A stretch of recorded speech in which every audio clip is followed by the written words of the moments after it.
పొద్దున్న చదివా. పంచాయతీ కార్యదర్శి ఆత్మహత్య చేసుకున్నాడమ్మా. ఒక విలేజ్ పంచాయతీ కార్యదర్శి.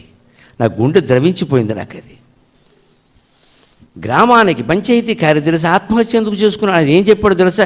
ఈ బానిస బతుకు బతకలేని సార్ చచ్చిపోయాడు. ఎందుకని అక్కడ పంచాయతీలో ఏవో పనులు జరగాలి.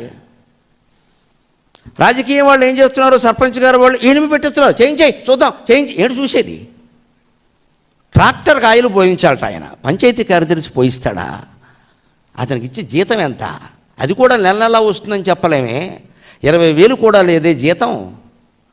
అందులోంచి ట్రాక్టర్కి ఆయిల్ పోయించి ఇంకేదో పనులు చేయిస్తే ఆయనకేముంటుందండి? ఆయన మీద ఎంపీడీఓ ఉంటాడు, సిఈఓ ఉంటాడు, జాయింట్ కలెక్టర్ ఉంటాడు, మొత్తం 8 ఉన్నాయి. పేపర్లో చదివాను, 8 మంది ఉన్నారు పైన. అందరికీ లోకేవాడంటే ఈ పంచాయతీ కార్యదర్శి. ఈ ఒత్తిళ్లు భరించలేక, సొంత డబ్బులు పెట్టలేక, అవి వసూలు కాక అప్పులు పాలై ఒక ఉత్తరం రాసి పురుగుమంది తాగేశాడమ్మా.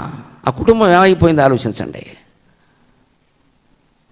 ఇది పీడనం కాదు ఇది. నీకు ఒక అధికారిగా నీ మీద ఏదో ఒత్తిడి వస్తే కింద వాడి మీద తోసేస్తావా? దానికి బదులు అతన్ని పిలిచి, ఏమయ్యా నీ కష్టం నాకు తెలుసు, ఇబ్బంది పడుతున్నావు, నేను కొంత చూస్తా, నువ్వు కొంచెం చెయ్యి, జాగ్రత్తగా చెయ్యి, నీకు ఎందుకు నేను వచ్చేలా చూస్తా అని ధైర్యమైనా చెప్పాలి కదా కనీసం. చెయ్యి, ఎందుకున్నావు ఇక్కడ? ఇదండి జరుగుతున్నది. పరపీడనం అంటే ఏమిటండి? పరపీడన ఈ రకంగా సాగుతుంటే, పరోపకారం లేకుండానే ఉంటే, మనం గొళ్ళ మీద గుళ్ళు, గోపురాల మీద గోపురాలు కట్టుకుంటే ఉపయోగం ఏమిటి? మనుషులు సుఖంగా లేరు కదా, ఆలోచించవద్దా? మొత్తం ఇన్ని శ్లోకాలు రాసిన వ్యాసులు చెప్పింది ఏమిటంటే, ఏమీ లేదయ్యా, రామాయణం భారతం అన్నీ ఒక్కటేనయ్యా.